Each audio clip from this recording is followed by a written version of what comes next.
C'est mon thème ce matin. Est-ce que tu as compris quelque chose?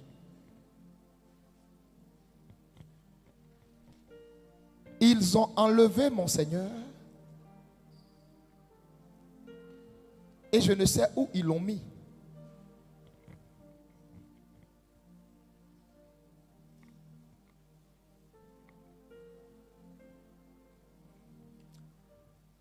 Quelqu'un dit avec moi, ils ont enlevé mon Seigneur.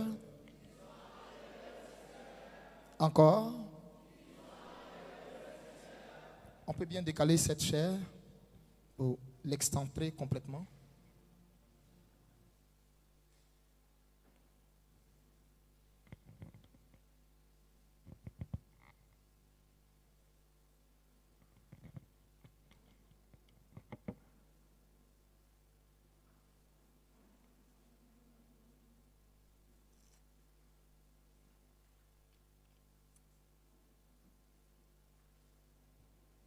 Ils ont enlevé mon Seigneur.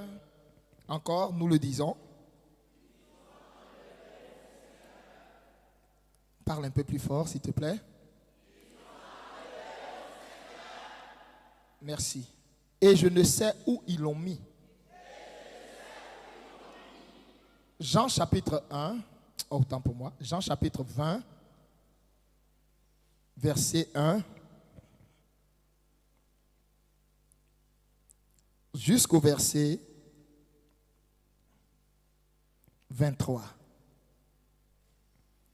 Jean chapitre 1. Oh là là. Jean chapitre 20, verset 1 à 23. Si nous sommes à la page, nous nous tenons debout pour l'instant de lecture.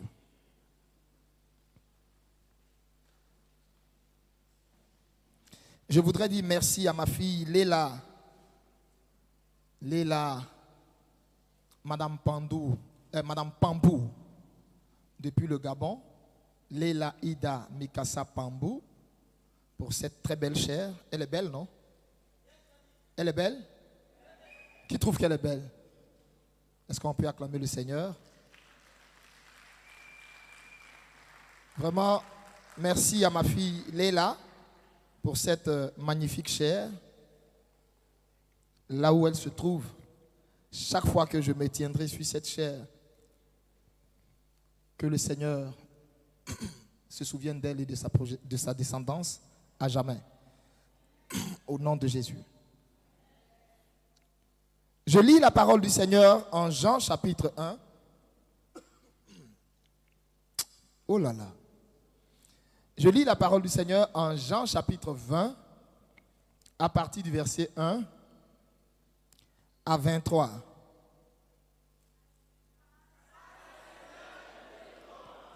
Tu n'as pas bien compris, je reprends. Je lis la parole du Seigneur en Jean chapitre 20, verset 1 à 23. Le premier jour de la semaine, Marie de Magdala se rendit au sépulcre dès le matin, comme il se faisait encore obscur. Et elle vit que la pierre était ôtée du sépulcre. Elle courut vers Simon-Pierre et vers l'autre disciple que Jésus aimait et leur dit, ils ont enlevé du sépulcre le Seigneur et nous ne savons où ils l'ont mis. Pierre et l'autre disciple sortirent et allèrent au sépulcre. Ils couraient tous deux ensemble. Mais l'autre disciple courut plus vite que Pierre et arriva le premier au sépulcre. S'étant baissé, il vit les bandes qui étaient à terre. Cependant, il n'entra pas. Simon-Pierre, qui le suivait, arriva et entra dans le sépulcre. Il vit les bandes qui étaient à terre et le linge qu'on avait mis sur la tête de Jésus, non pas avec les bandes, mais lié, sinon plié dans un lieu à part. Alors, l'autre disciple qui était le premier au sépulcre entra aussi. Et il vit et il crut, car il ne comprenait pas encore que, selon l'Écriture, Jésus devait ressusciter des morts. Et les disciples s'en retournèrent chez eux. Cependant, Marie se tenait dehors, près du sépulcre, et pleurait. Comme elle pleurait, elle se baissa pour regarder dans le sépulcre. Et elle vit deux anges vêtus de blanc, assis à la place où avait été couché le corps de Jésus. L'un à la tête, l'autre aux pieds. Ils lui dirent, « Femme, pourquoi pleures-tu » Elle leur répondit, « Parce qu'ils ont enlevé mon Seigneur, et je ne sais où ils l'ont mis. » En disant cela, elle se retourna et vit Jésus debout. Mais elle ne savait pas que c'était Jésus. Jésus lui dit, « Femme, pourquoi pleures-tu? Qui cherches-tu » Elle pensait que c'était le jardinier, du moins. C'est ça. Elle, pensant que c'était le jardinier, lui dit, « Seigneur, si c'est toi qui me l'as enlevé, dis-moi où tu l'as mis et je le prendrai. » Jésus lui dit, « Femme, sinon Marie. » Elle se retourna et lui dit en hébreu, « Rabouni », c'est-à-dire maître. Jésus lui dit, « Ne me touche pas, car je ne suis pas encore monté vers mon Père.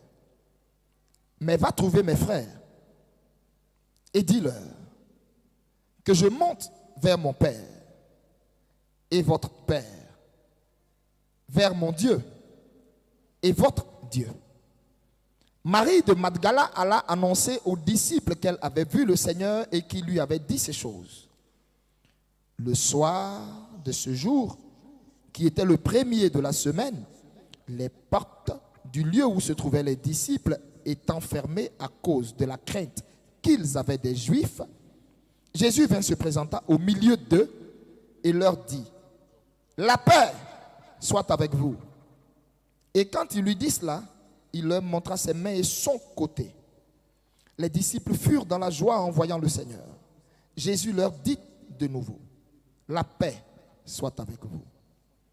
Comme le Seigneur m'a envoyé, moi aussi je vous envoie. » Après ces paroles, il souffla sur eux et leur dit, « Recevez le Saint-Esprit. Ceux à qui vous pardonnerez les péchés, ils leur seront pardonnés.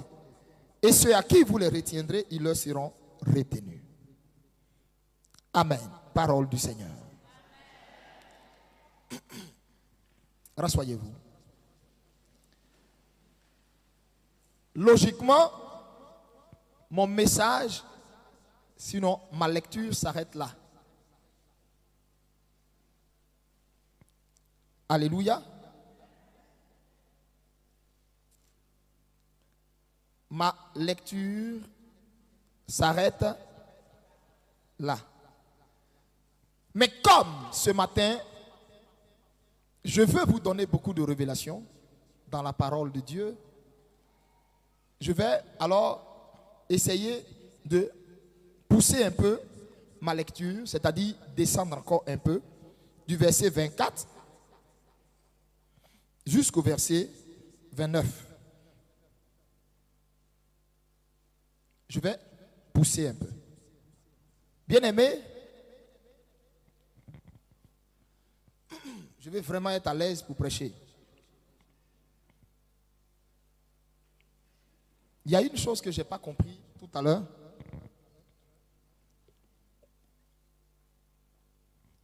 Le Saint-Esprit m'a dit, aujourd'hui,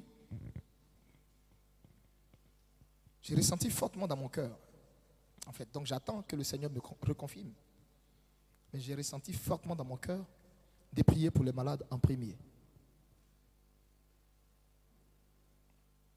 Je sais que je dois prier pour les malades, certainement en premier, avant de commencer probablement le prophétique time. Ou peut-être que je serai en train de prêcher quand il va me dire, va maintenant prier pour eux. Mais c'est la première fois depuis la cité de Dieu et cité de Dieu qui veut procéder comme ça. Je ne sais pas quel est le besoin, pour quelle raison. Mais commencez déjà à croire dans votre cœur que vous êtes guéris d'office, tous. Alors je disais, je veux être vraiment à l'aise pour prêcher. Ce qui fait que je vais enlever un peu...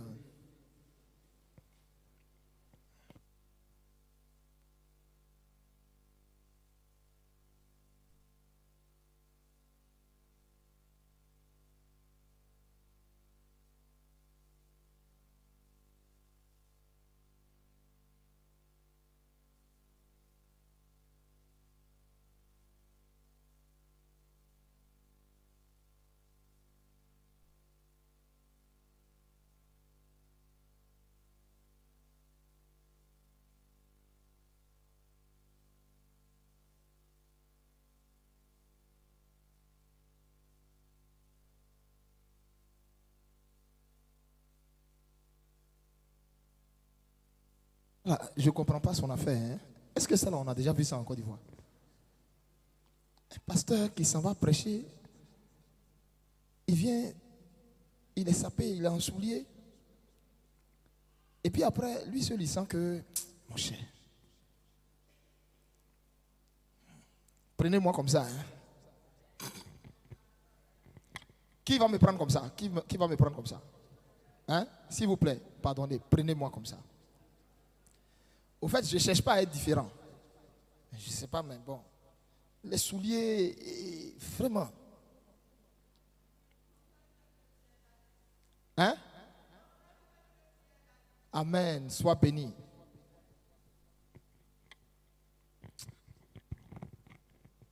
Deux jours là même, je me suis vu trop entrer. J'ai trop porté les jeans, tout ça. C'est quoi tout ça?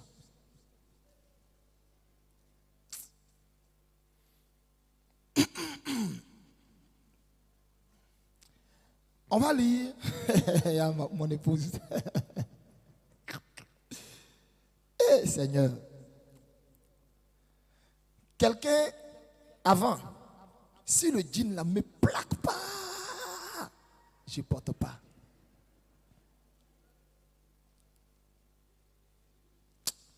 Vraiment.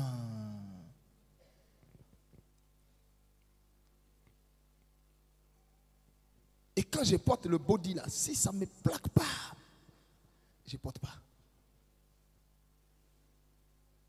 On dirait Zibok Bolo façon là. C'est-à-dire c'est plaqué, en haut est paqué. Jésus est bon d'être.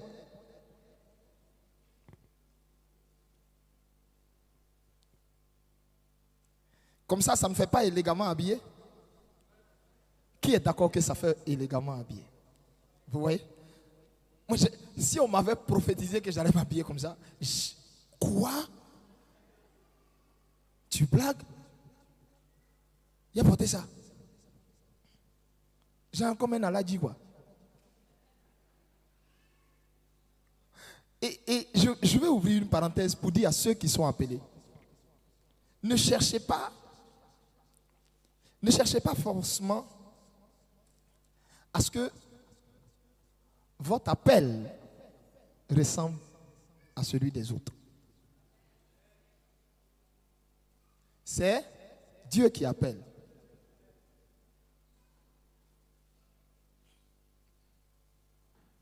C'est Dieu qui appelle. Donc, a dit pourquoi tu ne te coiffes pas? Tu n'as pas de compte à leur rendre. C'est ton corps. La seule chose que le Seigneur nous dit, c'est que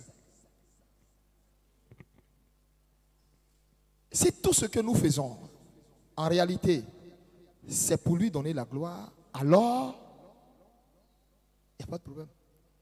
Mais si ça vise autre chose, non. Lisez-moi le verset 24 à 29. Je vais prêcher un message qui va nous faire entrer dans le prophétique. Jean chapitre 20, verset 24 a dit. Oui.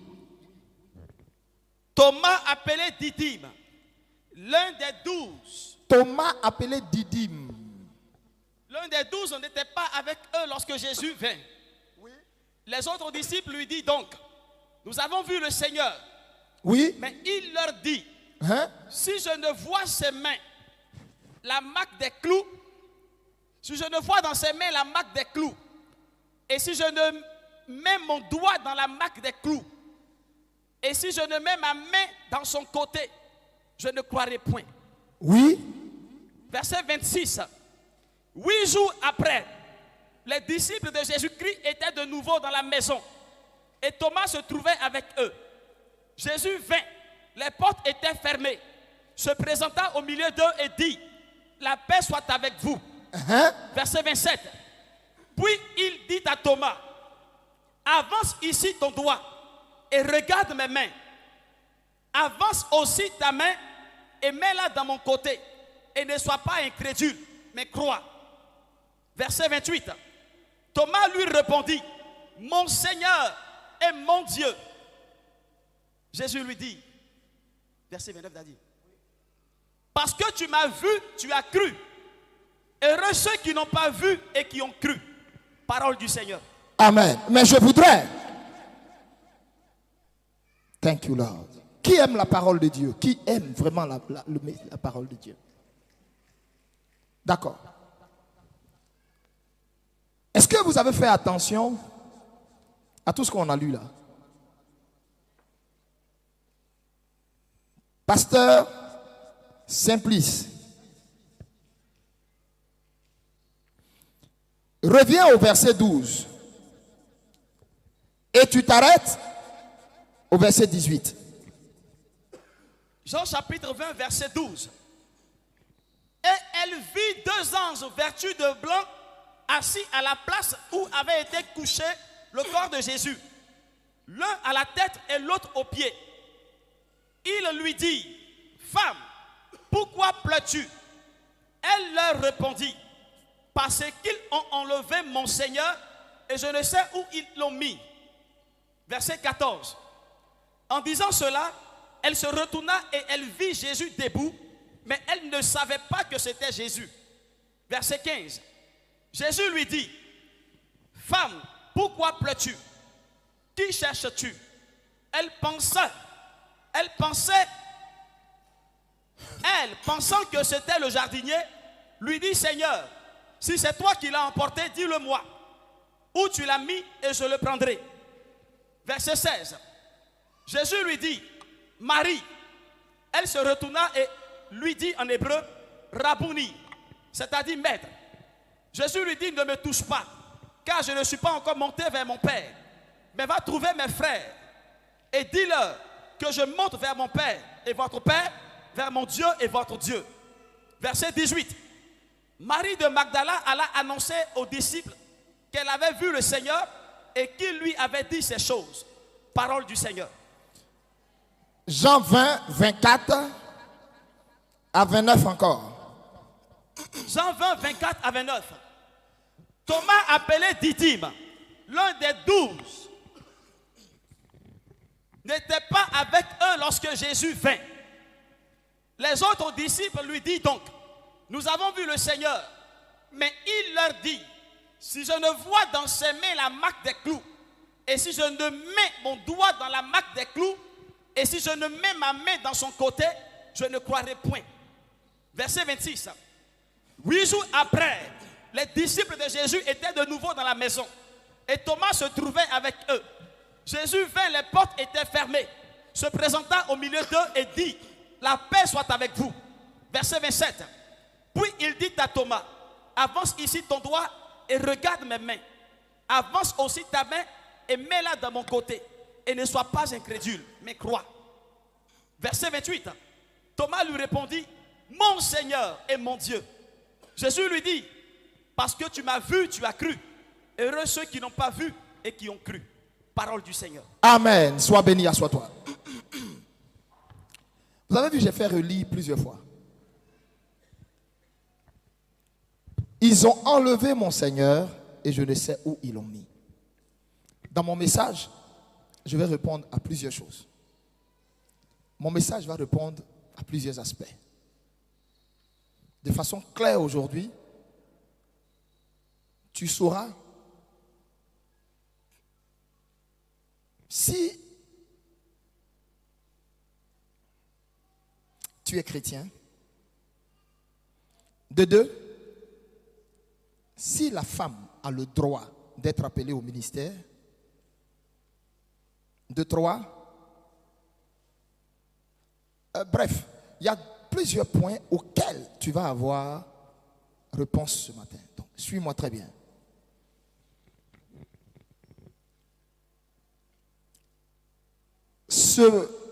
Cette épopée de l'histoire réelle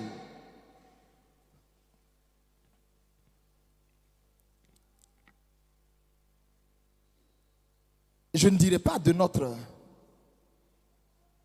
temps.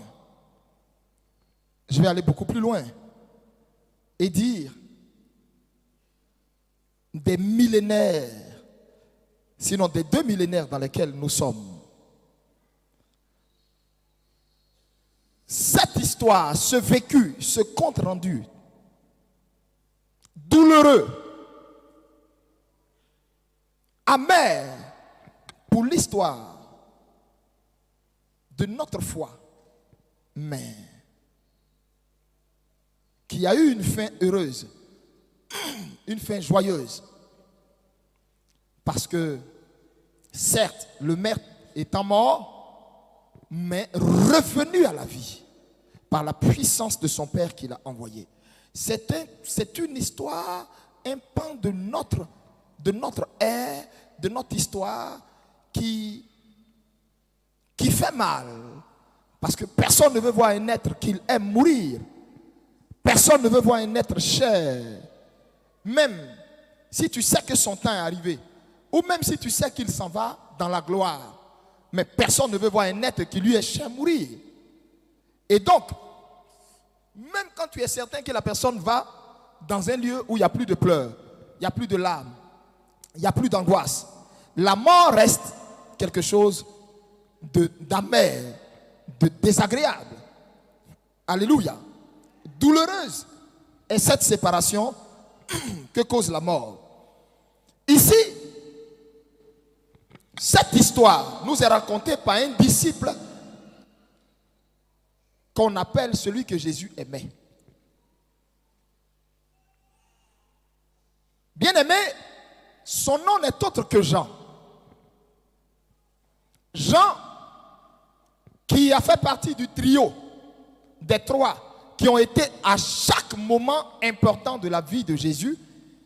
Ils ont été les premiers à être choisis au lac de la Galilée, sinon au fleuve de la Galilée.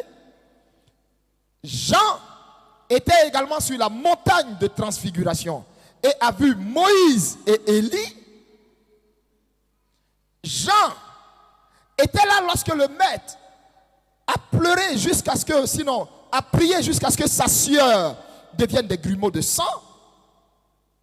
Et Jean était à côté de la mère du Seigneur lorsqu'on l'avait crucifié à la croix et qu'il disait à ce Jean: femme, voici ton fils, fils, voici ta mère. C'est ce Jean qui raconte cette histoire.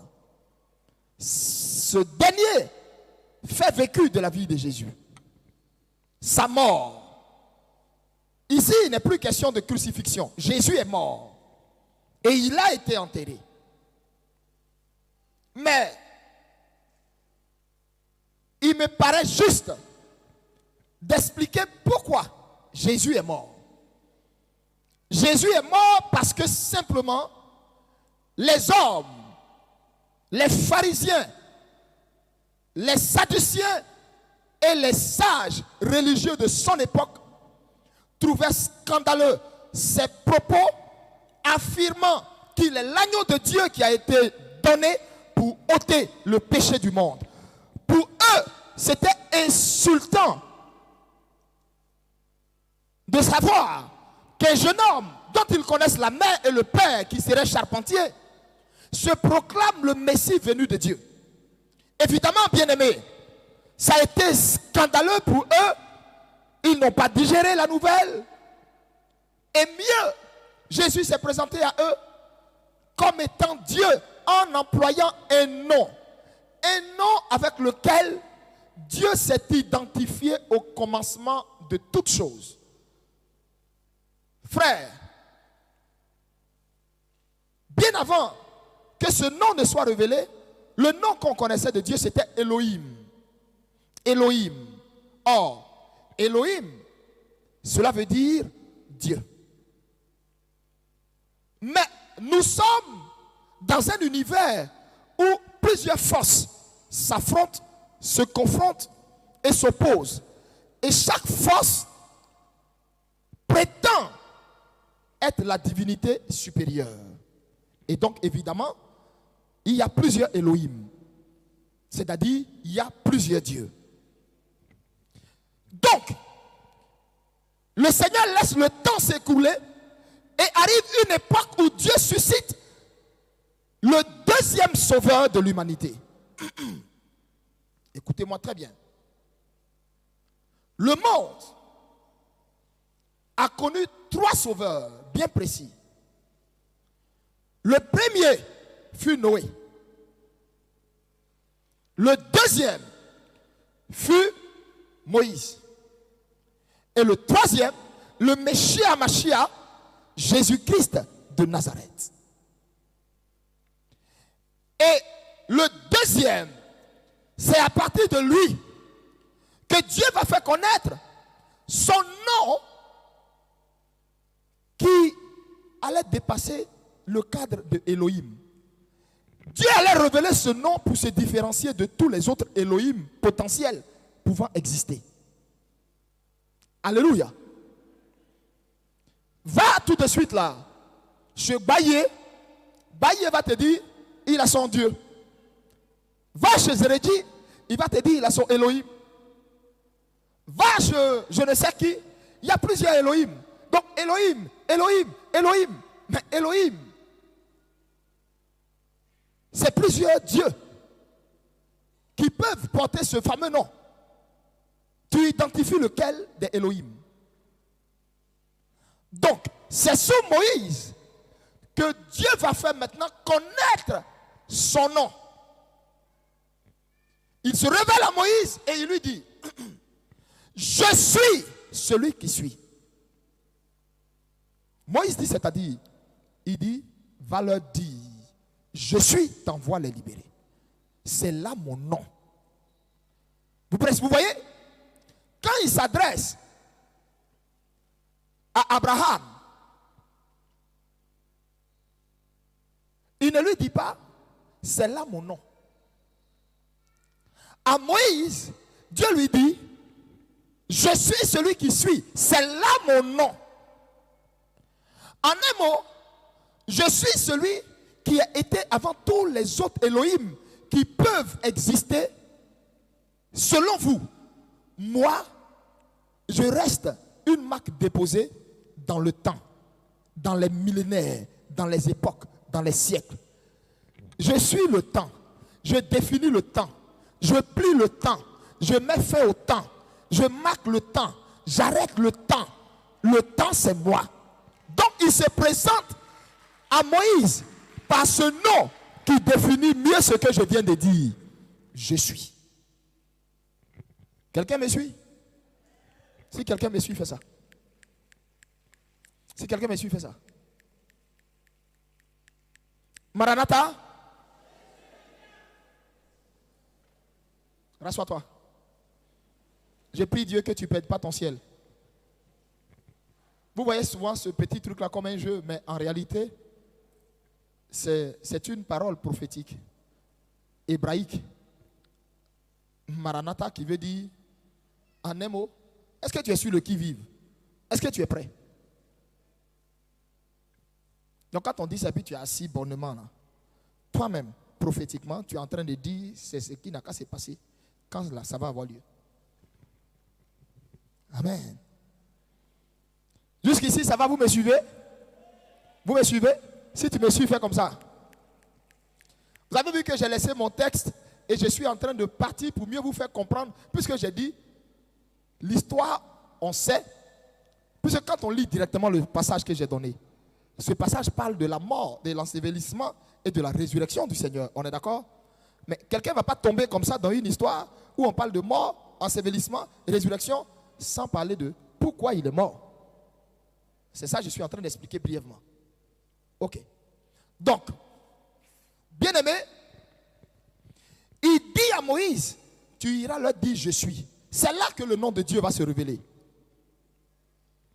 Et par la suite, sous Moïse, beaucoup d'autres noms vont sortir, tels que Jéhovah Rapha, l'Éternel qui te guérit, tels que Jéhovah Nissi, l'Éternel votre bannière, ainsi de suite.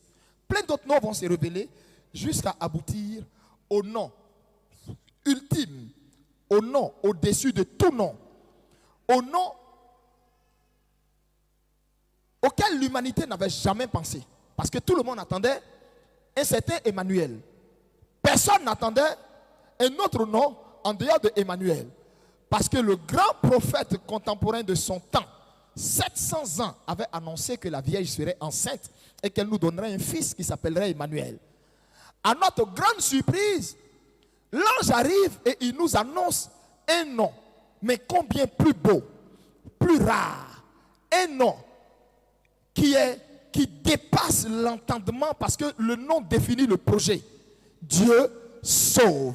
Et ce nom n'était autre que le nom merveilleux de Jésus-Christ de Nazareth. Bien-aimé, ce Jésus-là va dire par des messages forts ce qu'il est. Avant qu'Abraham ne fût, je suis. Et donc, si vous me suivez bien et si vous êtes des élèves très studieux en classe, vous comprendrez que quand quelqu'un affirme qu'avant qu'Abraham ne soit, je suis, évidemment, les Juifs qui, eux, sont garants de la parole. Parce que ne l'oubliez pas. C'est vrai, nous prêchons la parole aujourd'hui, nous les gentils, mais ceux qui sont garants de la parole, ce sont les Juifs. Le salut était venu premièrement pour eux. Et c'est eux qui avaient la loi. Sinon, qui ont la loi. Nous avons la grâce. Et donc, eux, quand ils entendent un enfant de 33 ans dire, avant qu'Abraham ne fût, je fus, sinon je suis, ça les choque. Parce qu'ils savent que ce nom-là, je suis, c'est n'importe, un être humain ne peut pas avoir le kilo, ne peut pas avoir le culot, le toupet, mais l'arrogance, un être humain fait de chair, de sang, fils d'une femme et d'un homme, ne peut pas se prévaloir, je suis. Il n'y a que Dieu seul pour se différencier de tous les autres Elohim qui a osé dire, appelez-moi, je suis. Et donc quand Jésus dit ça, pour eux c'est le sacrilège, c'est la goutte d'eau. Ils méritent la mort. Ce n'est pas possible. Je parle à quelqu'un? Ça va? Je parle bien à quelqu'un? Hein? Fais comme ça pour que je sache que ce que je dis là, ça passe. Voilà. Ok, baisse la main. Alors, suis-moi. Et donc, c'est comme ça qu'ils orchestrent maintenant sa mise à mort. Et tout le monde, à l'unanimité, disent à mort, crucifiez-le, crucifiez-le, il mérite la mort.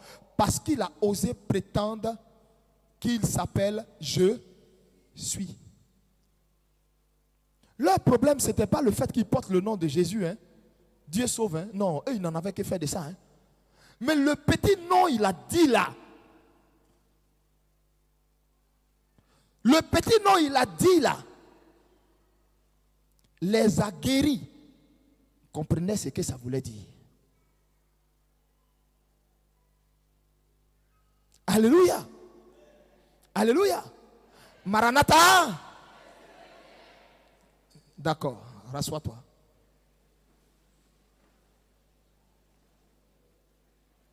Bien-aimé, à cause de ce nom, il est mis à mort, il est tué, ôté à l'affection, arraché à l'affection des siens et dans leur plus grand souhait qu'il ne se relève plus. Et donc, on l'arrête dans le jardin de Gethsémani. À Gethsémani, on le prend, on l'envoie dans une prison et au petit matin, on l'envoie chez les différents gouverneurs de l'époque. Il va défiler d'abord chez Pilate. De chez Pilate, on l'envoie chez Hérode. De chez Hérode, on le renvoie chez Pilate. Et avant de le ramener chez Pilate, on le prend. Il fait d'abord un tour chez Caïphe et chez Anne, les grands principaux sacrificateurs de leur époque. Et par la suite, on le ramène à nouveau chez Pilate. Et qu'est-ce que Pilate fait? Pour espérer assouvir la méchanceté de ce peuple qui voulait forcément le voir mort à cause de ce qu'il affirme qu'il est, voici ce que Pilate fait. Pilate ordonne la flagellation du Seigneur. Mais je voulais attirer votre attention. Qui sait ce que c'est que le mot flagellation? Oui? Envoyez un micro là.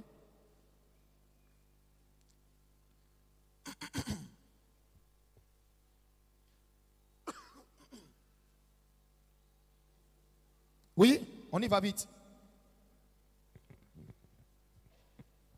Amen. Papa, le mot flagellation, c'est fouetter avec une lanière et à l'époque, qui comportait des lames. Ok. Quelqu'un d'autre veut ajouter quelque chose? Ce qu'il a dit, c'est ça. Mais... Ok, bon, il n'y a personne. Très bien dit. Mais ils n'ont pas bien compris le français. Oui?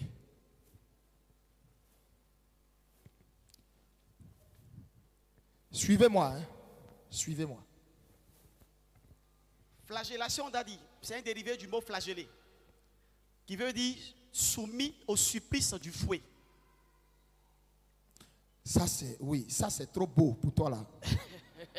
C'est trop beau. C'est coup de grand-mère, toi tu as fait. Pour lui, ça a été assez ruste. Oui? Flagellation, c'est frapper quelqu'un de sorte à ce que sa chair se détache de ses os. Merci. C'était ce que je recherchais. Ce que lui il a dit, c'est ça, mais il a oublié, il a omis de préciser ça. Parce que l'objectif des lanières, c'est-à-dire des lames, des crochets qui sont sur le fouet, ça vise un objectif. En fait, écorcher quelqu'un vif, c'est-à-dire vivant. Donc, quand vous regardez votre petit film de soi-disant Jésus là, attention à ce que vous regardez. Hein. Un Jésus qui a reçu 33 merveilleux coups de fouet et puis qui joue les garçons qui est là.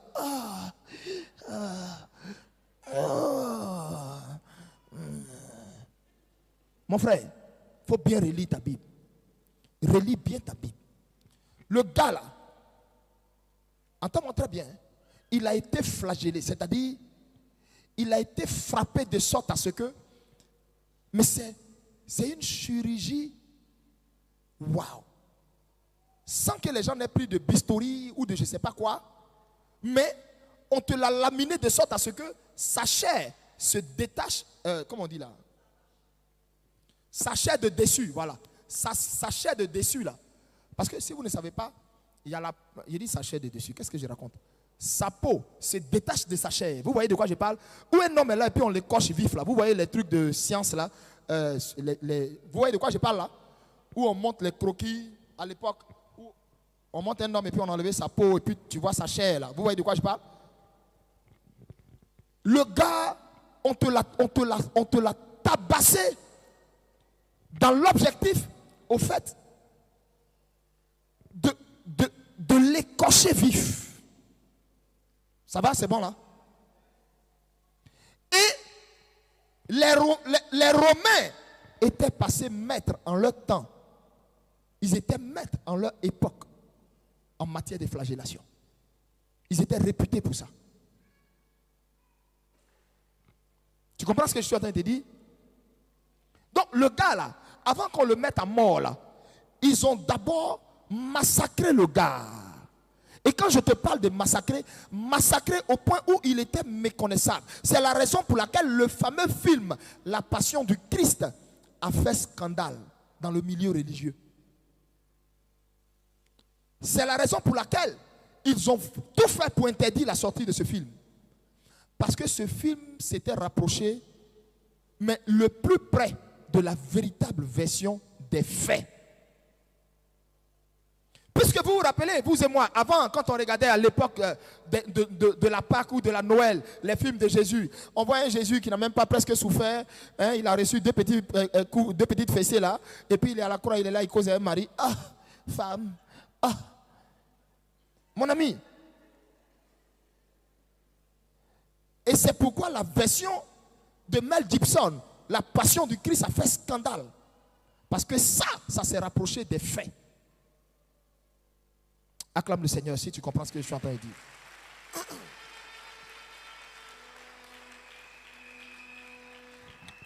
Après avoir subi cette flagellation, et ce que vous devez savoir, Wikipédia te dira, quand on flagelle quelqu'un là, ce n'est pas seulement son dos. Écoute-moi bien. Quand on finit sur son dos, on le ramène sur sa face. Voilà. Or, si vous avez bien regardé la Passion du Christ, ça respectait ça, ce détail. Ce n'était pas seulement son dos, tout son corps. Donc, c'est-à-dire, quand il transportait la croix, là, tu sais ce qui se passait? Quand il prenait la croix, sa chair pendait. Tu vois, ça pendait comme des cordes, comme des sachets. Parce que chaque coup, il y avait des lames, des crochets et des pointes qui, quand il reçoit un coup, ça dit ça arrache sa chair. Et sa chair pend. Tu vois, comme Jean la vie, voilà, sa chair pendait. J'ai voulu bien vous expliquer d'abord. Je poursuis. Et il a fait ça à cause de toi. Il a subi ça là, à cause de toi. Et donc, bien aimé, après ça, il affronte maintenant la croix. Le monsieur arrive, mais complètement détaché de lui-même, massacré, plus de force, plus de souffle, à la croix. Et là, la manière de le crucifier, parce que les Romains également, parce que ce que je vous dis, c'est sur la base de profondes recherches. Les Romains également n'étaient pas seulement maîtres dans l'art de la flagellation, ils étaient aussi maîtres dans l'art de la crucifixion. Donc le monsieur là avait été crucifié de sorte à ce que, affrontant la croix, il ne meurt pas en un instant. Mais sente le supplice. C'est-à-dire, en plus de ce que sa peau se détache, mais qui sentent d'abord ce que c'est que de voir la mort venir comme ça, petit à petit, petit à petit, petit à petit, petit à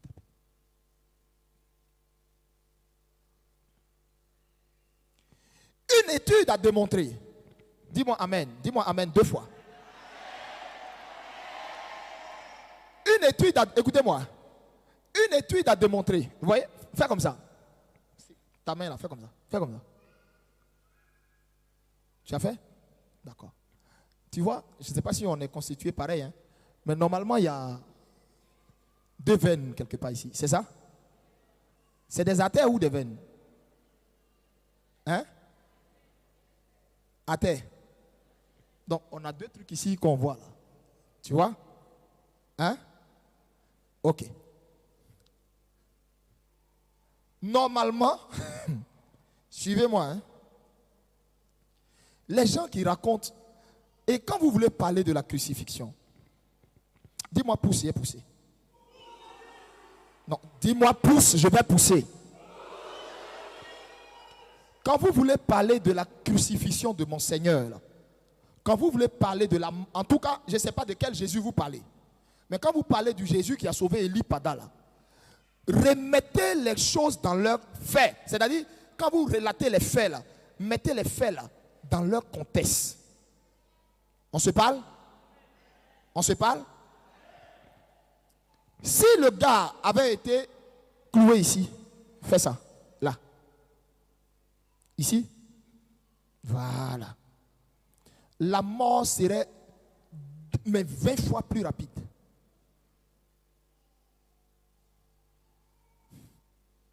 Écoutez bien. Mon fils, écoute bien ce que je suis en train de dire. Je ne suis pas médecin. Je n'ai même pas besoin de l'être. Je parle de la révélation que m'a fait le Seigneur. Et quand moi-même je l'ai vu, quand il m'a fait la grâce de me retrouver devant lui, je n'ai pas vu la marque de clous ici. J'ai vu la marque de clous ici. Retraçons les choses dans leur contexte. Si c'était ici où se trouvaient ces artères, c'était vite fait. Est-ce que je te parle? Je te parle? C'était vite fait. Or, je vous ai dit, les Romains sont maîtres en flagellation et en crucifixion. Ils maîtrisent l'anatomie humaine et eux, ils voulaient faire plus de mal à ce gars. Vous comprenez? Donc, il fallait qu'il souffre le maximum avant de mourir. Alléluia. Donc, logiquement, qu'est-ce qu'ils vont faire? Ils vont attacher avec de fortes et violentes cordes. Ici, là. Puisque si on n'attache pas là et qu'on cloue ici, ben, ça ne pourra pas tenir le poids. Vous comprenez ce que je suis en train de dire? Donc, il faut presque coller son bras au poteau bien serré et puis le crucifier là.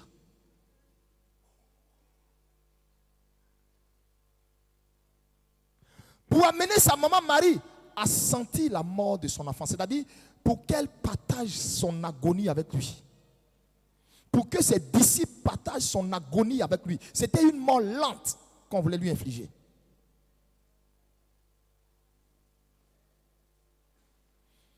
Le jour où tu te retrouves devant un film du Christ et puis tu vois, on le jette sur la croix et puis on place la pointe ici, il faut éteindre la télé, sort. Ce n'est pas du même Jésus là, on est en train de regarder. Éteins la télé là, puis sort. Lève-toi.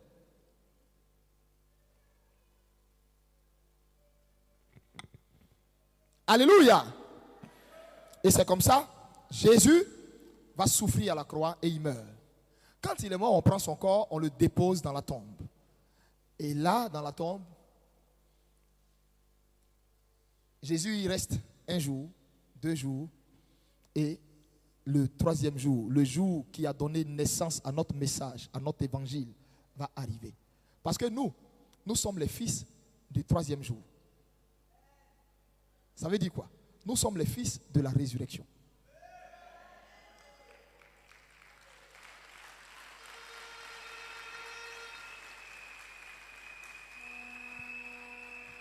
Ce qui veut dire, notre évangile est vivant. Notre attitude aussi dans la présence de Dieu doit être vivante. Notre foi doit être vivante. Parce que celui que nous confessons est vivant. Il est ressuscité bel et bien. Donc parce qu'il est vivant, notre évangile est vivant et vrai. Ce n'est pas un évangile qui parle de la mort de quelqu'un qui... Non. Oui, c'est vrai, il a souffert. Oui, tout ça. Mais la fin là, c'est quoi? Il s'est relevé d'entre les morts, encore plus glorieux qu'auparavant. Amen. Et pendant que Jésus était à la croix et tout ça se passait, jusqu'à ce qu'il meure, le 3e jour, qui faisait le 3e jour qui faisait le dimanche chez nous ici, parce que chez les Juifs, le sabbat là-bas, c'est samedi. Donc le dimanche, Marie de Magdala s'élève pour aller à la tombe. J'arrive maintenant à la lecture que j'ai faite pour finir mon message. Marie arrive à la tombe. Et alors que Marie arrive à la tombe, quelque chose va se produire. Elle constate que la pierre a été roulée. Dès que Marie a vu que la pierre a été roulée, elle a couru un peu, elle a essayé de regarder. Quand elle a vu dedans, il n'y avait pas de corps, elle a couru. Elle est allée dire aux disciples qu'on a enlevé le Seigneur. Dès qu'ils ont entendu ça, deux d'entre eux, Pierre et Jean, ont couru dévançant Marie pour aller voir la tombe. Ils arrivent à la tombe. La tombe est bel et bien vide. Le corps a disparu, mais tout le linceul, tout ce qui a servi à l'ensevelir a été plié soigneusement et puis rangé. Bon, j'ouvre une petite parenthèse là pour titiller un peu ceux qui sont désordonnés là. Entendez-moi. Même Jésus, le jour de sa résurrection, les anges là ont pris soin de plier les choses là et puis ils ont déposé. Toi, ton désordre, tu es dedans là. Quand tu te réveilles et puis même ton drap, tu as pris pour te couvrir, tu ne peux même pas plier ça, tu ne peux même pas te ranger là. Il faut relire encore le passage. Tu as compris? Normalement, le gars, il est ressuscité. Il était pressé de courir pour sortir. Hein? Mais même là encore, il a pris la peine de ranger ça. Toi, tu dors, ton foulard est à côté ici. Comment on appelle? Ton soutien-gorge est de ce côté là-bas. Ton désordre, tu es dedans là. Ce matin, entends ce message et puis va ranger ta chambre. Touche ton frère, il faut ranger ta chambre. Touche-le bien, il faut dire range ta chambre. Et je te commissionne, dis-lui, mets de l'ordre dans ce bordel qu'il y a là-bas là. Et puis il faut lui dire, même cadavre qui est revenu à la vie a pris la peine de ranger son truc là. Il faut ranger pour toi.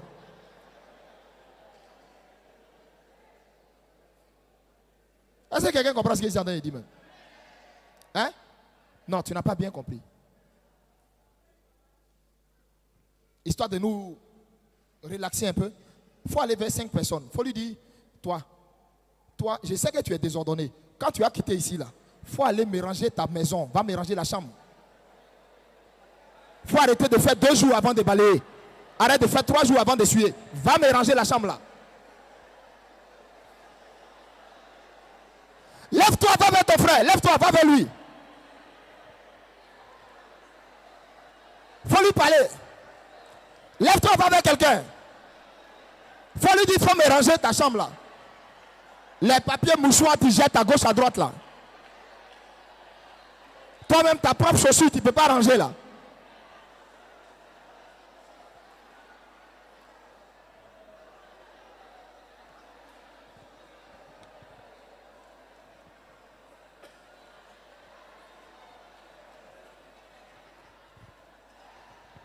J'ai dit, va vers ton frère, pas lui. Il faut lui parler de son désordre là. C'est le Saint-Esprit qui t'envoie. Ce que je suis en train de dire est poussé par le Seigneur. Un enfant de Dieu doit être ordonné.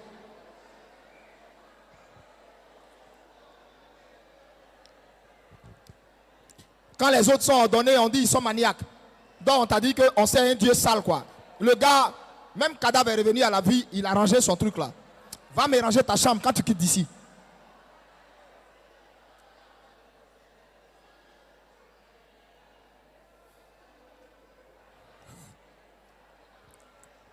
Si tu es d'accord avec moi, ris un peu. Voilà.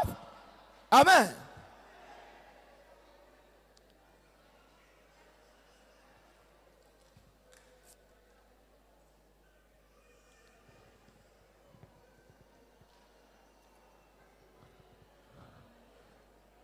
Ce que moi je vous ai dit là, vous êtes sûr que c'est ce que vous êtes en train de faire ou bien vous êtes en train de bavarder?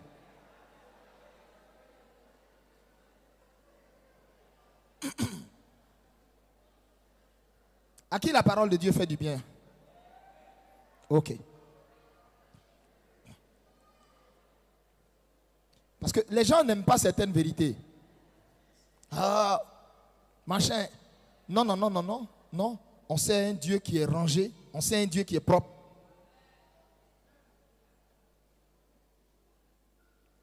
On ne peut pas finir le culte. Toi-même, tu jettes les lotus à côté et puis toi-même, tu ne peux pas ramasser.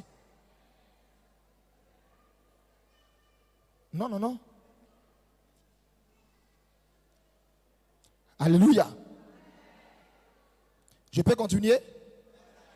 Je peux continuer? Donc, Marie quitte là et elle voit que, effectivement, et ce qui est merveilleux, quand Pierre et Jean sont arrivés, ça va? L'émotion, la joie est descendue? Je peux prêcher maintenant? Hein? Ok. Donc, quand Pierre et Jean sont allés, qui a constaté que la pierre a été ôtée? C'est qui? C'est Marie. On est d'accord? Ce n'est pas les apôtres. C'est Marie qui a constaté. La parole précise qu'elle a regardé dedans et elle a vu qu'ils ont enlevé le corps du Seigneur. C'est comme ça, tout affolée, elle a couru et elle est partie pour aller dire aux disciples, puisqu'elle savait où ils étaient. Amen. Mais aujourd'hui, je vais répondre à beaucoup de questions. Qui est cette Marie-là? Je vais arriver, je vais bien vous expliquer. Ok. Donc, quand elle est partie, elle leur dit, eux, ils sont arrivés par la suite en premier, parce que la femme et puis l'homme, quand les deux font une course, évidemment, l'homme est beaucoup plus bref. Et les deux sont arrivés, ils n'ont rien vu. De ce côté, les monitrices là, calmez les enfants s'il vous plaît. Donc, comme je disais tantôt, les deux hommes sont arrivés, les deux apôtres, et ils n'ont rien vu. Aucun ange ne leur a parlé. Vous m'entendez? Ils n'ont rien vu. C'est pas ce que la parole de Dieu dit? Ok. Marie, qui avait constaté que le corps n'était plus là, et puis était allée dire aux hommes, elle est venue après encore. Quand Marie est revenue, elle était complètement brisée. Elle était en larmes. Marie pleurait. Et c'est alors, à elle son tour, deux anges. L'un est assis là où était la tête de Jésus, l'autre est assis où était le pied, le linceul, tous les autres trucs là, tout était soigneusement plié, rangé. C'est ce que la Bible nous a dit. Quand tu vas aller la souligne ça dans ta Bible là. Et la parole de Dieu dit,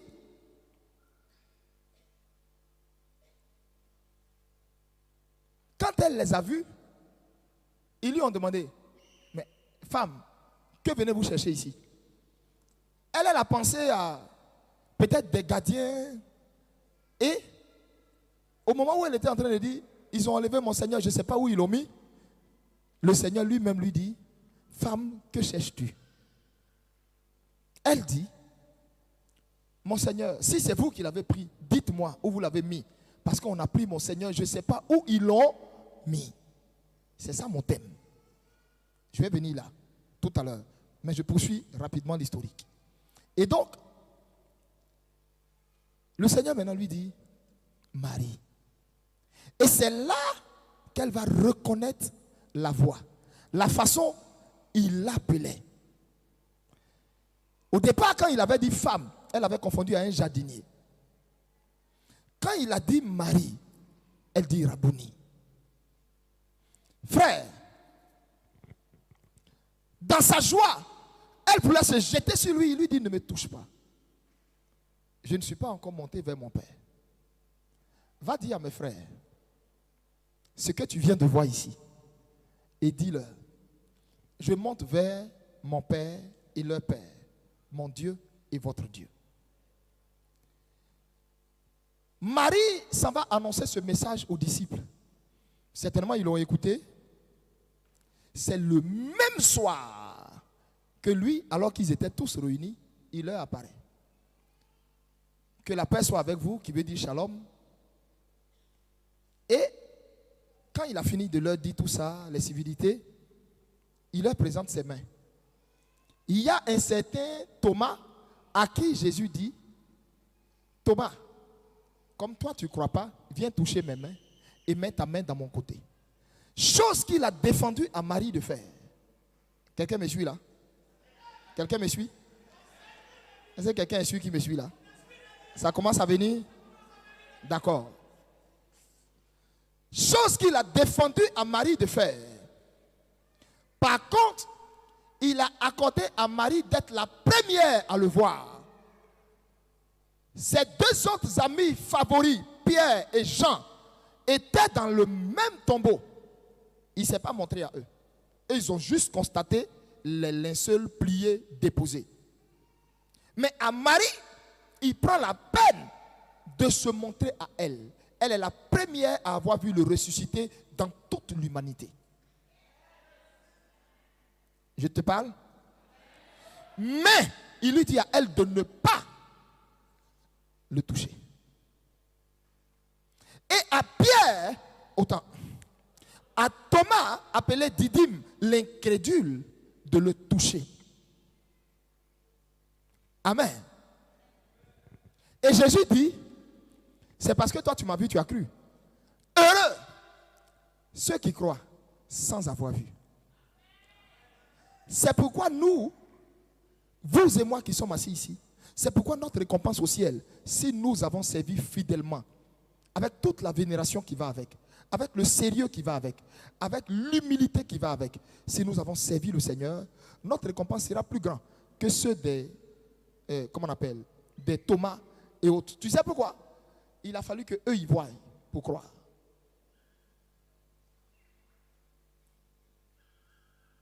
Tu me suis?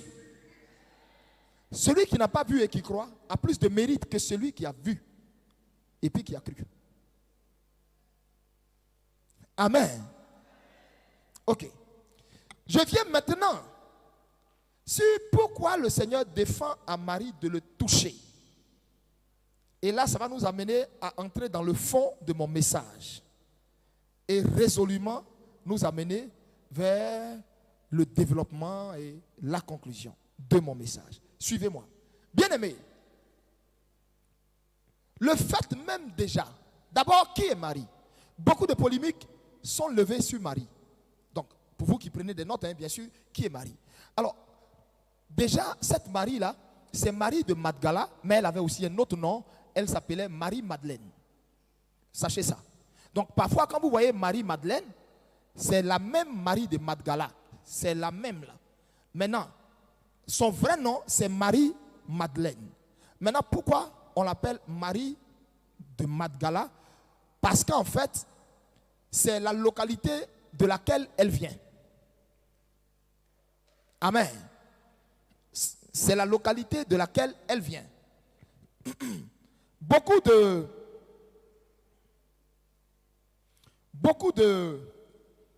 polémiques sont faites sur Marie. D'autres disent, je vais vous les énumérer différents points. Il y a beaucoup de polémiques sur Marie de Magdala. D'autres disent qu'elle était prostituée, ce qui n'est pas prouvé. Est-ce que je vous parle? D'autres disent qu'elle était prostituée. Cela n'est pas prouvé.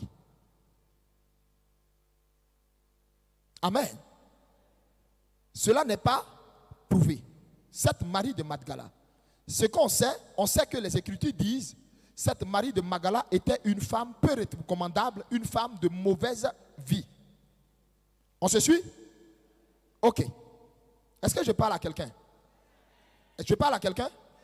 Ok.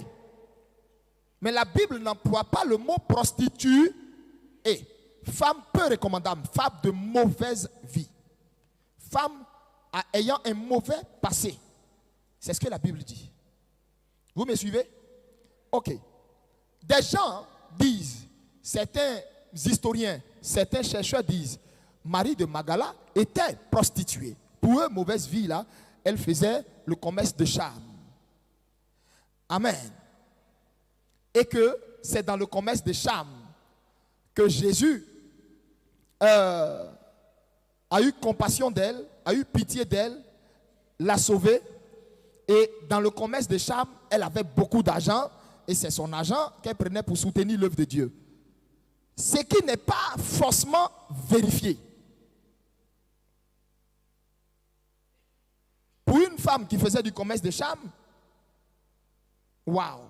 Or, on précise que les femmes qui soutenaient Jésus étaient des femmes riches. Et au lot de ces femmes-là, Marie de Magdala, Marie-Madeleine y était. Comprenez bien. C'est qu'elle, sa prostitution, là, c'était un haut débit. Hein? Amen. Par la suite, une autre hypothèse dit, je vous ai donné la première hypothèse qui dit qu'elle était une prostituée. Une autre hypothèse dit encore que cette Marie-là, de Magdala, Marie-Madeleine-là, était la petite sœur de Lazare et de Marthe. Celle en qui Jésus avait chassé 7 démons. Écoutez-moi bien. Une autre hypothèse dit, elle était la petite sœur de Marie, de Marthe et de Lazare. Amen.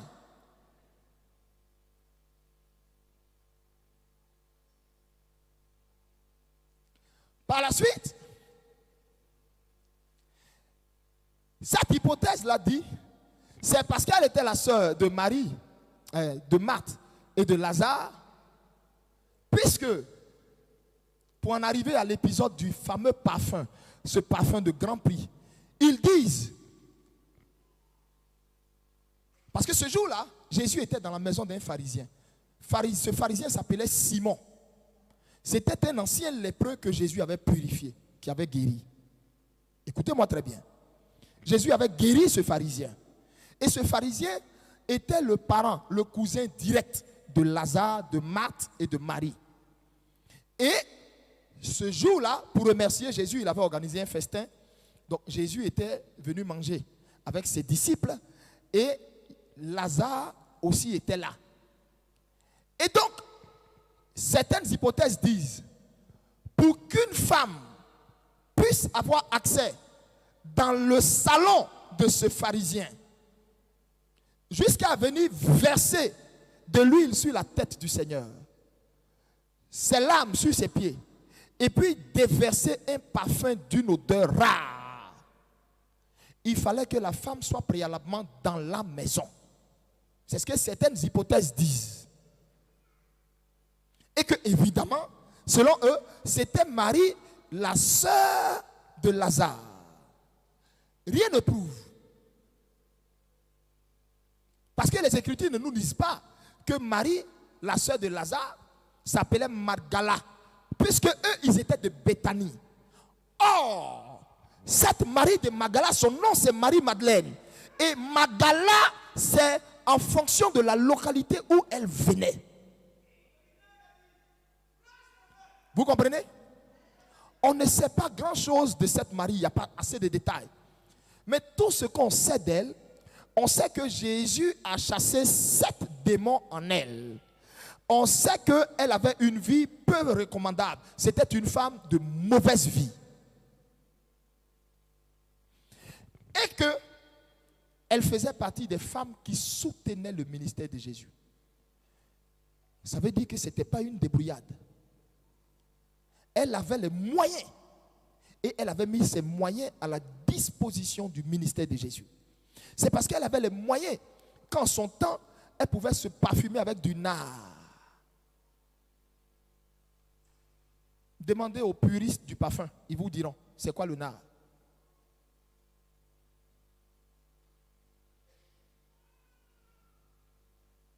Tu as compris quelque chose? Hein? Ok. Mais toujours est-il que cette Marie-là avait une relation profonde avec le Seigneur. Pourquoi? Parce que elle a touché à l'amour de Jésus. L'amour de Jésus-Christ s'est révélé à cette femme. Elle s'est sentie sale. Et elle a senti l'espoir.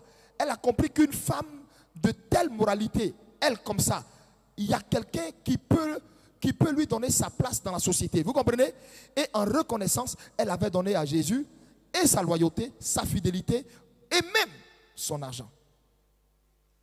Cette femme a été dans toute l'histoire des 3 années de Jésus. Elle a accompagné avec ses disciples. Elle finançait et pourvoyait au déplacement, à la nourriture, aux besoins de Jésus. Vous comprenez? Elle était là quand on le crucifiait.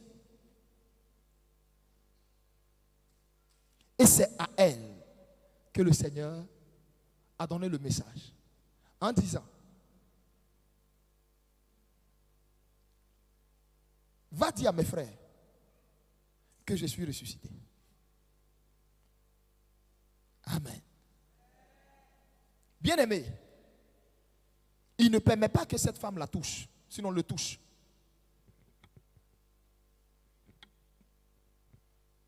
Déjà, pour quelle raison? Vous savez, dans la loi juive, vous devez savoir que la femme ne témoigne pas. D'abord, je vais ouvrir une parenthèse avant de venir sur pourquoi il ne permet pas que la femme le touche. Dans la loi juive, la femme ne témoigne pas. Non. Dans la loi juive, ce sont les hommes qui témoignent. S'il y a témoignage, on ne prend pas la voix de la femme. C'est l'homme, on cherche les hommes qui ont assisté au fait. Dans la loi juive. Jésus savait ça. Et comme Jésus voulait briser ce tabou, pour ne pas que demain, les gens disent, pourquoi des femmes s'élèvent pour annoncer le retour de Jésus-Christ? C'est pourquoi il a préféré se révéler à une femme. Or, les 2 hommes-là étaient rentrés dans le tombeau. Il ne s'est pas révélé à eux.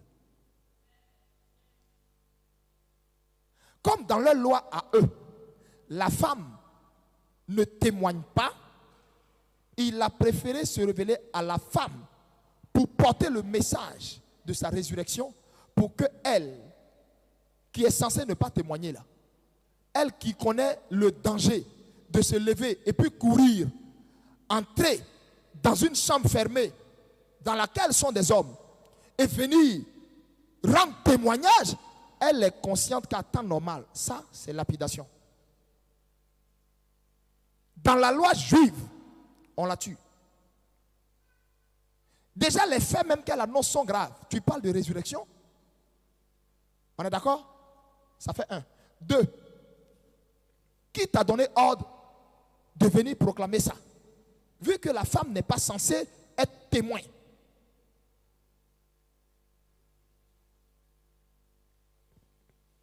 Amen. Alléluia. Le Seigneur ne permet pas que la femme la touche, sinon, comment on dit? Que la femme le touche après la résurrection, simplement parce que, vous savez,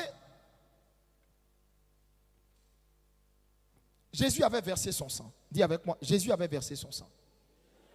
Encore, répète, Jésus avait versé son sang. Son sang nous avait purifiés. Non, autant pour moi. Son sang nous a purifiés. Maintenant, regarde ici. Comme Jésus devait monter vers son Père pour aller présenter ce sang qui est versé, amen, la pureté de ce sang qui est versé, il ne permet pas que cette dame qu'il aime tant, à qui il se révèle en l'appelant pour lui dire Marie, il ne permet pas qu'elle le touche simplement parce que la femme aussi, en dehors de Jésus, qui a versé son, répétez après moi, en dehors de Jésus qui a versé son, la femme est le deuxième être où il n'y a rien et puis elle verse son, sauf que elle, son sang est souillé.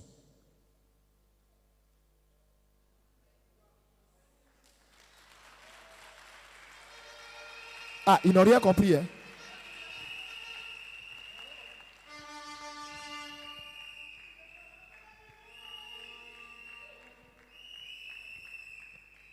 Qui a compris quelque chose?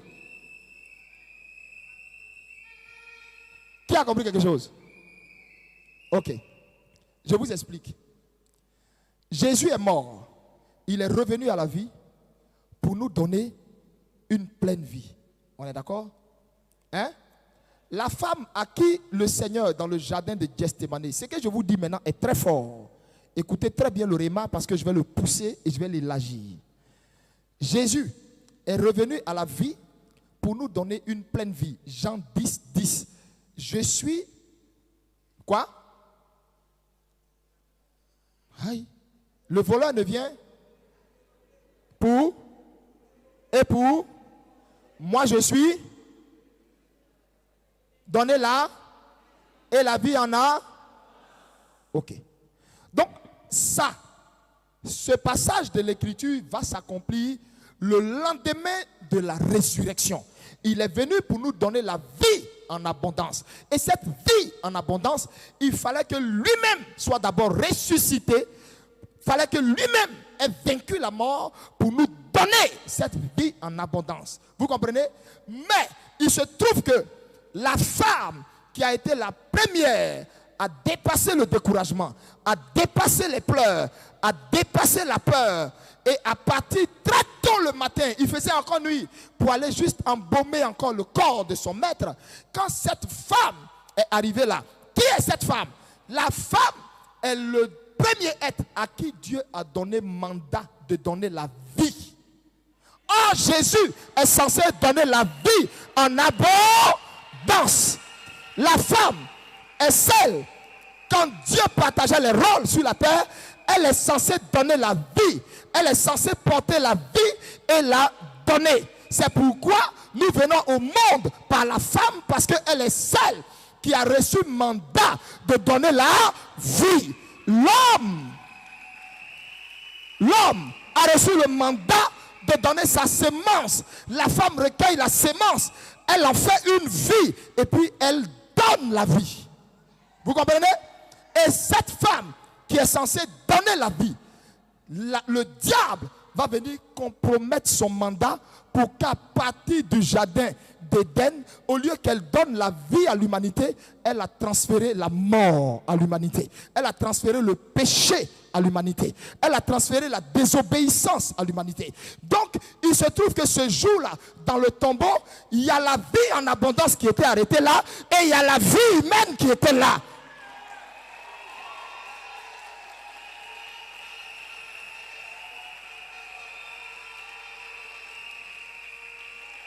Est-ce que tu me comprends très bien même?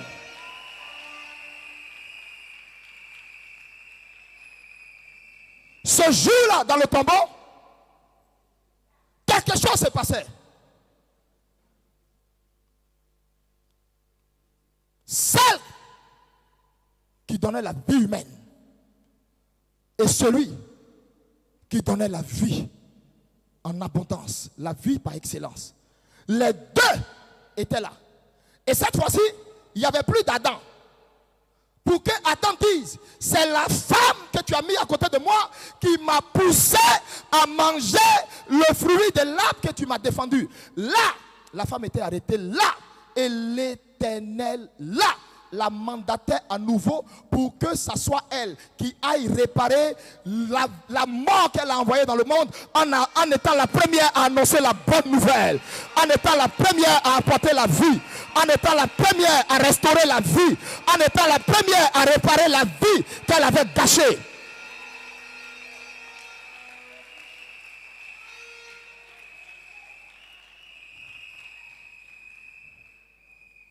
Le Seigneur voit deux hommes, mais comme il connaît l'homme, il sait ce qu'ils ont fait à la femme en Éden. Quand il leur a demandé, qui a fait quoi? Il sait comment l'homme a fui ses responsabilités pour dire, mauvaise femme que tu m'as donnée là, c'est à cause d'elle ma vie n'avance pas. Comme Dieu les connaît, ils sont venus à deux, à temps normal. Si tu veux faire une commission, pour qu'elle soit plus plausible et pour qu'elle soit accueillie, il y a deux personnes qui sont là. Ce n'est pas à ces deux bouches là que tu vas te montrer. Est-ce qu'on ne dit pas que le témoignage de deux est plus valable que le témoignage de un? Mais il laisse les deux là, il les laisse constater les faits. C'est-à-dire, eux, ils voient le linceul, ils voient que le gars n'est plus là. Mais ça ne veut rien forcément dire. Ça ne veut rien forcément dire. La preuve, même quand ils ont constaté ça, aucun d'eux n'a cru que Jésus était ressuscité. C'est pourquoi Jésus a senti le besoin d'aller se révéler encore à eux ce jour-là dans la chambre. Maintenant, à la femme, comme il sait que depuis le jardin de Gethsémani, les femmes, du moins depuis le jardin d'Éden, les femmes se culpabilisent. Maman Elipada se culpabilise. Toutes les autres femmes se culpabilisent. Nos mères se culpabilisent. Toutes nos femmes se culpabilisent. Alors qu'est-ce qu'il fait? Comme il sait ça, comme il sait ce qui s'est passé ce jour-là, il donne. My God, dans la tombe ce jour-là, dis avec moi, aïe aïe aïe. Dans la tombe, et puis répète, dans la tombe ce jour-là, il y avait réparation qui était en train de se faire. Dis-le, dis, il y avait réparation de ma vie qui était en train de se faire. Répète, on m'avait accusé sans cause. On m'avait accusé sans preuve. Ils ont dit c'est moi qui leur ai donné la poisse. Ils ont dit c'est moi qui ai tout gâté. Mais ce jour-là, mon père est venu.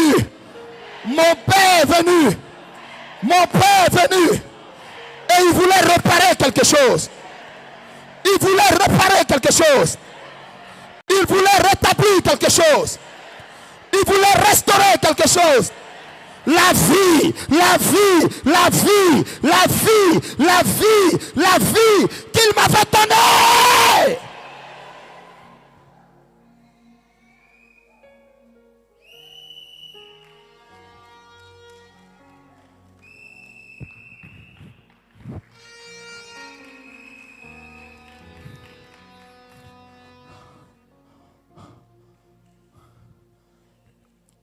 Des maris de Magdala ont été brisés dans des foyers sans amour. On les a molestés dans des foyers. Satan savait qui était Ève. Écoutez-moi. Quand Dieu créait l'homme et la femme, Elohim a sorti une phrase quand il s'agissait de créer la femme. Dieu a dit ceci concernant la femme. Après que Dieu ait créé l'homme, Dieu dit ceci. Faisons-lui une aide semblable. Faisons-lui une aide semblable. Le mot aide semblable, tu sais ce que ça signifie? Le mot aide semblable, ça veut dire compagnon plus fort. Kontarali farakira.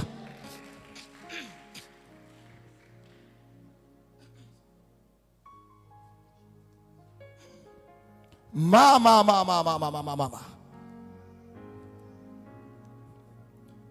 Ce message de ce matin, c'est pas pour les enfants, c'est pour les aigles. C'est pour les personnes qui ont un certain niveau pour comprendre ce que je suis en train de dire là. Tu as lu ce même passage là 10 ans.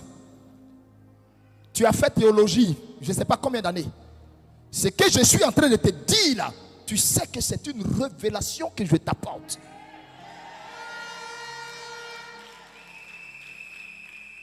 Beaucoup de personnes prêchent le scénario de ce tombeau. Mais cette révélation là, beaucoup passent à côté. Il y avait une réparation qui était en train d'être faite ce jour-là. Écoute-moi très bien. Suis-moi.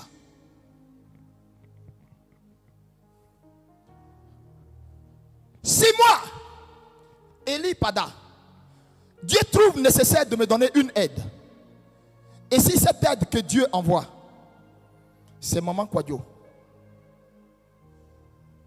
c'est ma fille Eugénie, c'est ma fille Gogoua. Si cette aide que Dieu m'envoie, c'est maman Ga, c'est Maître Lily, ce sont les Azaf, c'est mon fils Kosa. Dieu te bénisse, fils. Reste tel que tu es. Si Dieu m'envoie cette aide-là qui est Gédéon, qui est Éric Taou, qui est pasteur Simplice, soyez bénis mes fils. Que l'Éternel vous élève. Si cette aide-là, parce que si j'étais si fort que ça, Dieu ne vous enverrait pas. Si moi j'étais si fort que ça, Dieu ne vous enverrait pas. Si moi seul je pouvais réussir, il ne vous enverrait pas.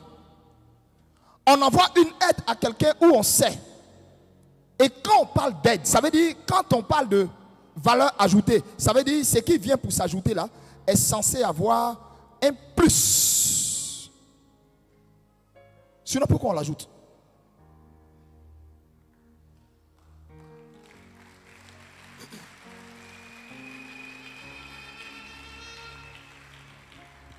Si ce qui doit venir est une valeur moindre, pourquoi on l'ajoute? Moi, je n'ai pas fait long français. Hein. Je n'ai pas fait long papier, vous avez fait là. Je n'ai pas doctorat. Je n'ai pas les longs diplômes là. Je n'ai fait aucune école théologique. Mon père m'est témoin. Il m'enseigne.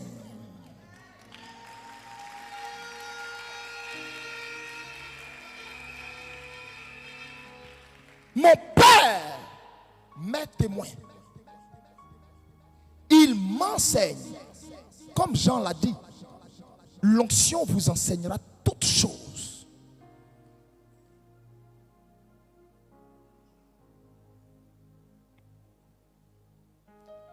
Et quand la révélation du Seigneur parvient à ton cœur, c'est elle qui illumine, qui éclaire.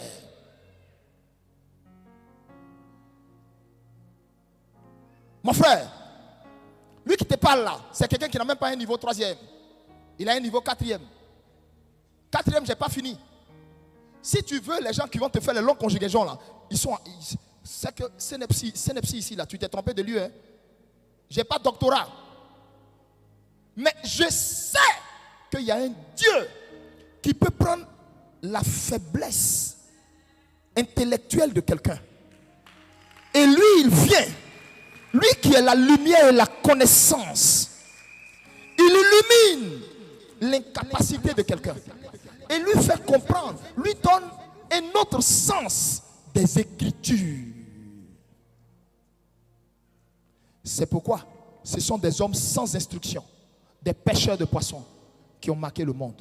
12.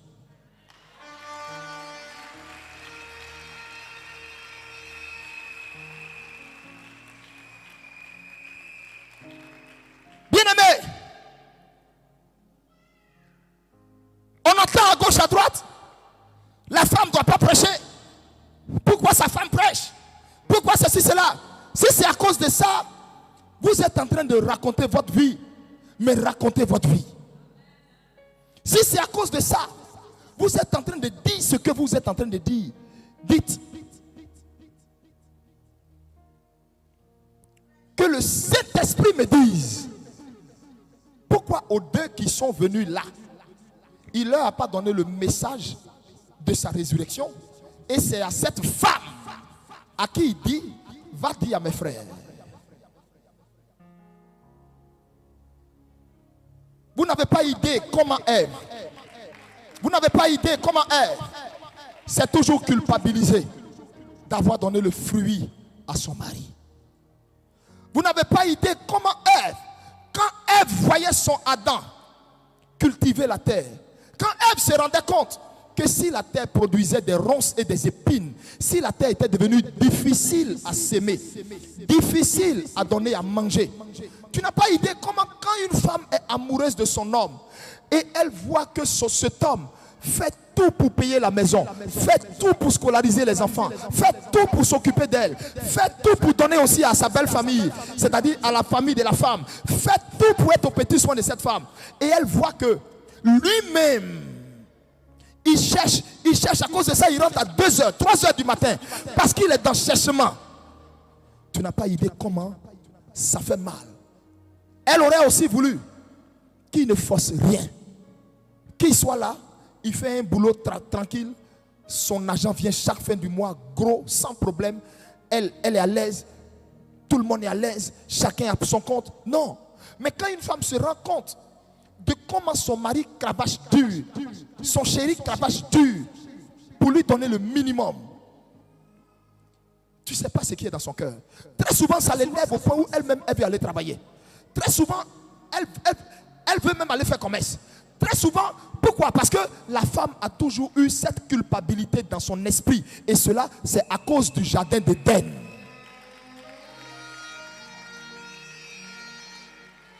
C'est à cause du jardin d'Éden. Et même quand Dieu lui demande de se disposer pour être intercesseuse, elle ne veut même pas se disposer parce qu'elle se dit, on va dire, je suis fainéante, je ne fais rien de mes 10 doigts.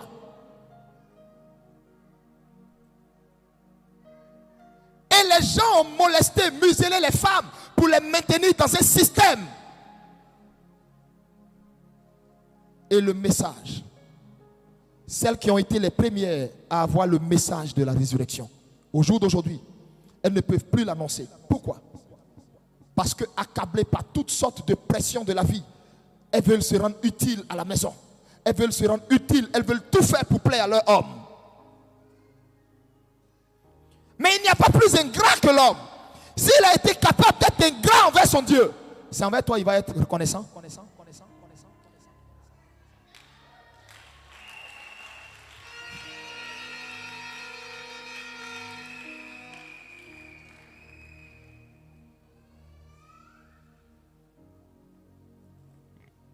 Bien-aimé, regardez ce jour-là, le partage des malédictions. Quand Dieu a demandé à Adam, qui t'a dit de manger le fruit? As-tu mangé le fruit que je t'ai défendu de manger? Il dit même pas oui. Hein? Vous avez entendu oui dans sa bouche? Tu as entendu oui? Baisse un peu s'il te plaît, fils. Diminue un peu. Tu as entendu oui dans sa bouche? Il a dit quoi? Fais comme ça, fais comme ça. C'est la femme. Tout le monde, fais ça. C'est la femme. On te pose une question, prends la peine au moins de répondre. Mais qu'est-ce qu'il fait? Fais comme ça.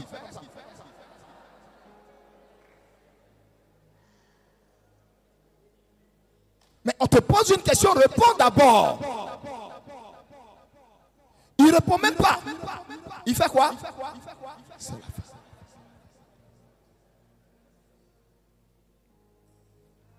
Quand beaucoup d'hommes aujourd'hui ratent leur vie, ils mettent sur la femme. Quand ils ne sont rien devenus, ils mettent sur la femme. Quand ils étaient eux-mêmes trop bavards pour leur propre projet, ils mettent sur la femme.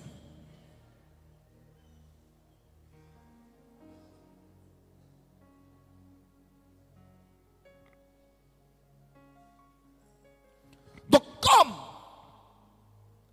depuis le jardin d'Éden, l'homme a fui sa responsabilité pour mettre ça sur le dos de la femme. Les deux sont arrivés dans la tombe. Le Seigneur a estimé, mais celle sur qui tu as dit, c'est à elle que j'ai donné le message pour aller te dire.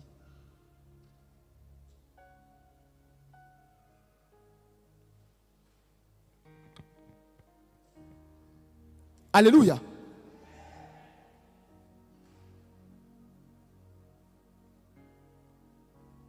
Mais une phrase est sortie de la bouche de la femme qui m'a marqué. Quand elle parlait avec Jésus sans savoir qu'il était le Seigneur. Elle a dit une phrase qui m'a marqué. Elle a dit ceci. Elle dit, ils ont enlevé mon Seigneur. Je ne sais pas où ils l'ont mis.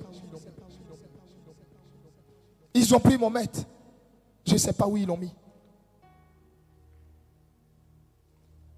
Ils ont pris mon papa. Je ne sais pas où ils l'ont mis. Il y a une chose qui m'intrigue. Et c'est laquelle? Est-ce qu'elle avait été la seule à constater que le corps n'était plus dans la tombe? Non. Il y avait elle et qui? Deux hommes. Mais quelle a été l'attitude des deux hommes? La Bible n'en a même pas fait cas. C'est-à-dire quand ils sont retournés, ils ont fermé leur bouche.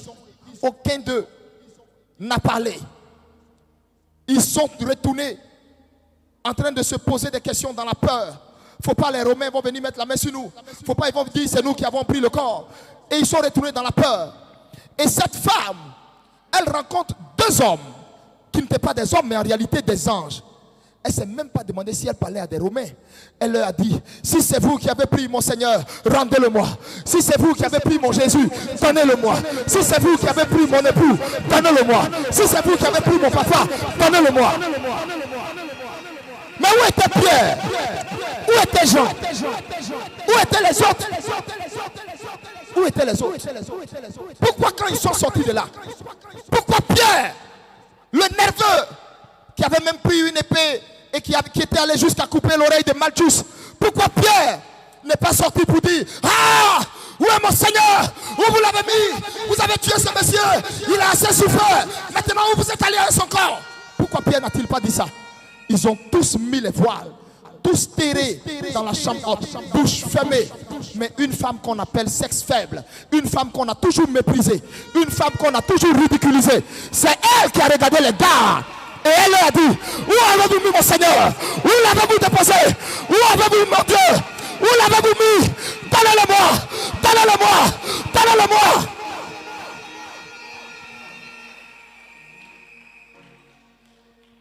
Les soi-disant vaillants, où étaient-ils? Où étaient-ils? Ceux qui s'arrêtent sur la chair aujourd'hui, qui disent, elle n'a pas le droit d'aller évangéliser. Elle n'a pas le droit de parler de Jésus. Où était-il quand elle avait le message? Où était-il quand elle voulait se battre avec deux anges pour dire où vous l'avez déposé? Où vous l'avez déposé? Ils étaient où? Il a fallu que Jésus lui-même vienne intervenir. Parce que folie des femmes, ce qui allait se passer dans le tombeau là, c'est Dieu seul qui connaît. Peut-être elle pouvait se déshabiller pour leur donner là.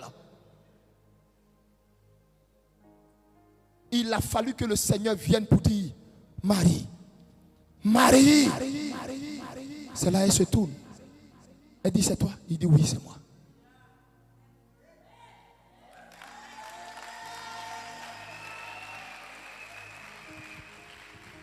Je voudrais te dire ce matin, je voudrais m'adresser à l'église. Par toi qui es là, je veux m'adresser à l'église. Ici, le corps de Jésus représente quoi? Le corps de Jésus représente le message. Quel message? Le message d'amour. Quel amour? Jean 3,16. Car Dieu a tant aimé le monde.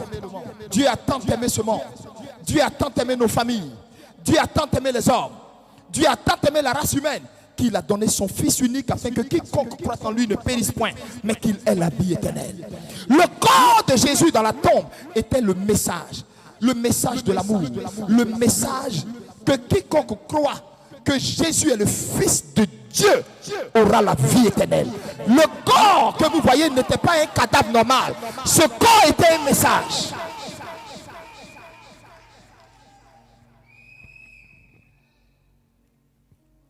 Ce corps était un message. Le message que les apôtres n'ont pas cherché à aller réclamer. Où était-il? Que seule la femme a réclamé en disant, où est mon message? Où est le message? Ce corps là couché était le message. Le message qui sauve l'humanité. Le message qui dit, la deuxième chance nous a été accordée. Le message qui dit, nous les enfants d'anciens sorciers, d'anciens féticheurs, nous les enfants nés sur des autels, il y a de l'espoir pour nous. Ce corps représentait un message.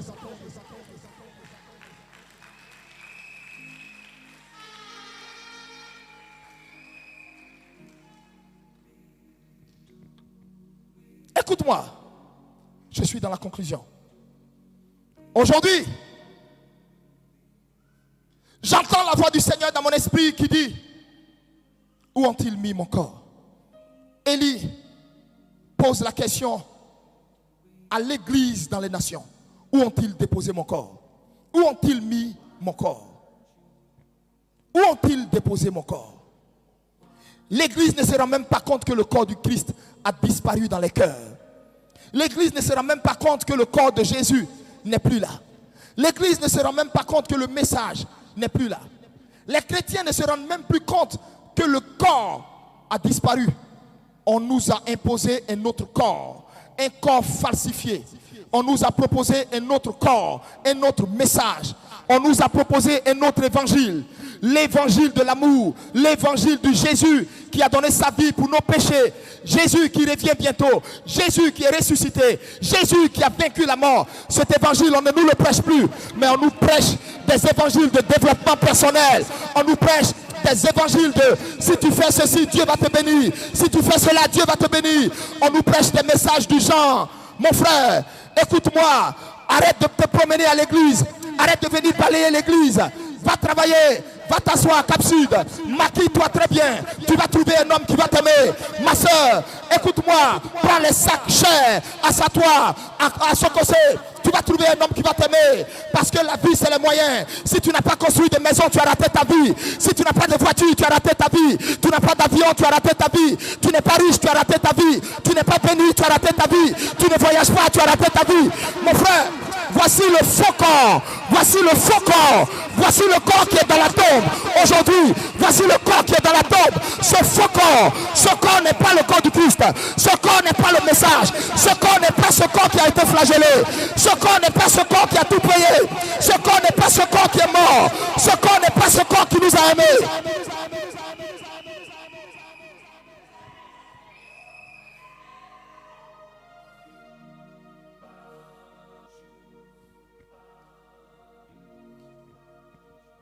Le corps qui nous a aimés, ce corps-là a disparu par des feux étrangers, par des marchands de l'évangile. Ce corps a disparu par des vendeurs d'huile. Ce corps a disparu par des mamailleurs haut débit.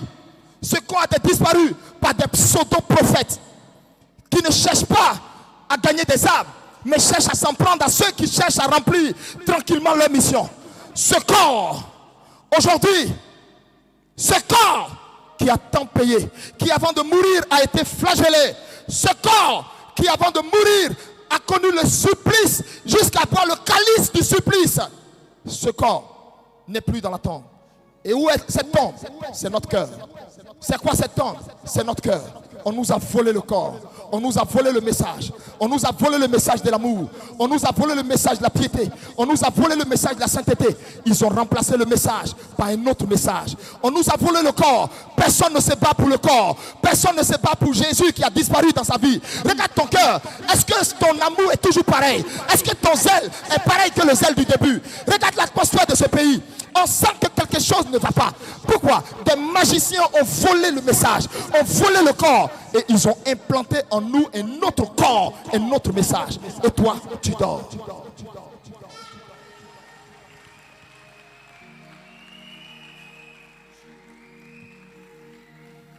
Et tu ne te rends pas compte que des gens sont en train de jouer avec ton esprit. Ils veulent t'amener à oublier l'enlèvement. Écoute, l'un des événements les plus majeurs que le monde ne doit jamais oublier, aussi vrai que je suis Élie Pada, envoyé du Très-Haut, il y a quelque chose que tu ne dois pas oublier. Écoute-moi, en ce moment où je te parle, ce n'est plus une affaire de Jésus est mort. Ce n'est plus une affaire de Jésus est mort. C'est une affaire de Jésus revient bientôt. Et toi, es-tu prêt?